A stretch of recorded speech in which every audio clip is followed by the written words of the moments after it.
What's up, guys? Welcome back to another Marketing Monday. My name is Brandon Ball and I own and operate Perpetual Motion. Today and every Monday on this channel, we talk about marketing tricks and tips and just things that you, either as a business owner or as a consumer, need to be aware of. So today we are talking about elevator pitches. So if you're not familiar with that, an elevator pitch is essentially your spiel or you've got 20 to 30 seconds to tell somebody what it is that you do, why you're different, and really engage them in a way to make a second meeting happen or a phone call happen or get them thinking that says, oh, this might be something I need to look into. So that's the goal of the elevator pitch. It's for one of those times when you're passing somebody in an airport or at a restaurant or in an elevator, hence the name. So you've got 20-30 seconds, you're in passing, someone says, hey man, haven't seen you in a while, what are you up to now? This is your opportunity. So that's the elevator pitch. We're going to break down the 5 steps to a successful elevator pitch, or to write your own successful elevator pitch, and then I'm going to give you mine. So picture this: you're at a restaurant having dinner. Someone walks in, they're waiting on their table. They happen to see you and they say, hey, what's up, Brandon? I haven't seen you since school. It's been a few years. How you been? What are you up to now? What are you doing? And you say, things have been good. Yeah, I do marketing. Yeah, marketing. That's what I do. Because you're not prepared, you have no idea, you're at dinner, you didn't expect someone to come in and ask you that. That was the last thing you would think would happen today. But yeah, here you are in position, someone says, what do you do? Okay, so you need to have something prepared, because now he's walking away saying, man, that guy peaked in high school. All he could say was, I do marketing. So does everyone else and their brother. They all do marketing. Everyone seems like they do marketing. So he just blows you off as another guy that, the guy you used to know.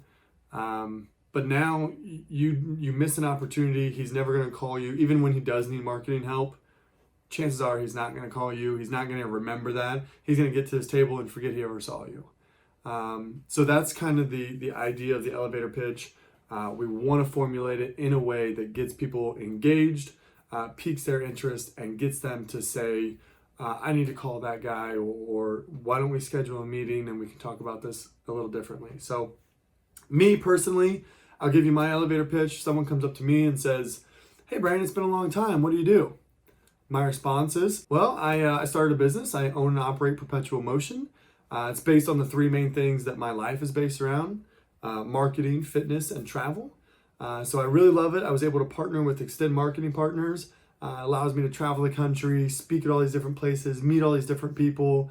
And in the process, I leverage Google to help businesses grow their business and increase revenue by up to 40%. So, what kind of marketing strategies are you guys using over at your company? And that's it, done. 20, 30 seconds max. I ended it with an open-ended question. So now they're thinking. I had some statistics in there. It was engaging. I was passionate, enthusiastic. At least in my opinion. Could I have probably been better? Probably. But it's just, the more you practice it, the better you get at it. And it's just one of those things. So that is my quick little elevator pitch. Feel free to critique it in any way. I love feedback. I thrive on feedback. So if you put a comment, either if you're watching this on YouTube, put a comment in the section, Facebook, whatever the case is. You can always email me feedback if you want to get a little more detailed. I will link the Facebook page and my email in the description below. So you can always give me feedback there. Like I said, I do really appreciate that. But that's my elevator pitch. So let me break it down in the 5 steps that I use to write mine, so that you guys at home watching this can write your own. So before you can ever think about sitting down to write one, you've got to think about who your audience is. What is your goal? Who are you talking to? What's the purpose of your elevator pitch? So if you are a business owner, if you run your own business, or you're maybe in the marketing department, or you're a sales rep or whatever, your goal is probably to sell. My goal is always to sell. I don't care if I'm talking to family, friends, if I'm cold calling, walking into businesses out of the blue, doesn't matter to me. I am always selling, which sounds kind of snobby or sounds kind of, slick, if you will. But if you're passionate about what you do, and I am, and if you know that you provide the best product and a good value to people, you want people to be engaged in that, and you're excited about that. You can't help but sell. It's just kind of in your nature when you have a product that you're that passionate about. So I'm always selling. That's always my purpose or my objective when I am talking about my elevator pitch. Yours may be different. That's just something you have to determine. So first step, identify your goal. Second step is explain what you do. This is where you talk about the problem that you solve or what it is exactly that you do. So I leverage Google to increase revenue and grow businesses. I specialize in Google My Business.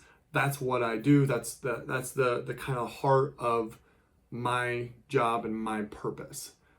So identify your goal and then explain what you do. This is where you put that data in there, or just a little bit that someone can grab onto and say, "Ooh, I like that data point. I increase revenue by 40%." Boom. Someone registers that, they hear that number, and they say, "Ooh, I want to learn more about this." So identify your goal, explain what you do. Third is going to be communicate your USP, which is your unique selling proposition. It's why you're different. What makes you unique in a way that the marketing company down the street and the marketing company the next town over and the marketing company here and there, why are you different from all of them?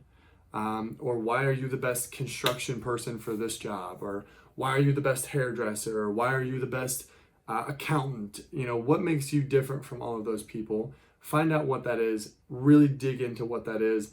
That's your unique selling proposition. That's your USP. Make sure that is included in your elevator pitch. Identify your goal, explain what you do, communicate your USP, make sure it's well thought out, make sure it comes out smooth, not pushy, but smooth, to the point where they understand what it is you do and why you do it. The fourth one, you're going to end it with an open-ended question. So that is a question that they cannot say yes or no to. It's not something that they can just be like, "Yeah, okay, well, have a good one. It's nice seeing you," and walk away.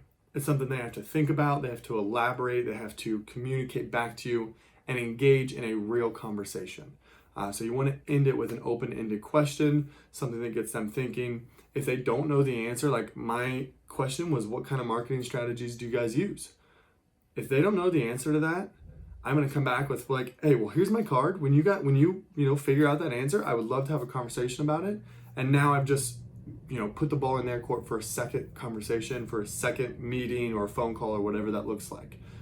So open-ended questions are one of the most important things. It's kind of that hook at the end that will get that second meeting. So identify your goal, explain what you do, communicate your USP, and ask an open-ended question. And then step 5,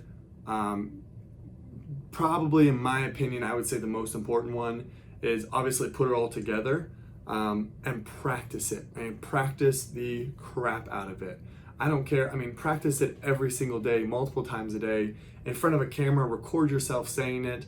I know when I record myself, I hate it because I, play with my glasses, or I have an itch, or I say or and I stumble over it.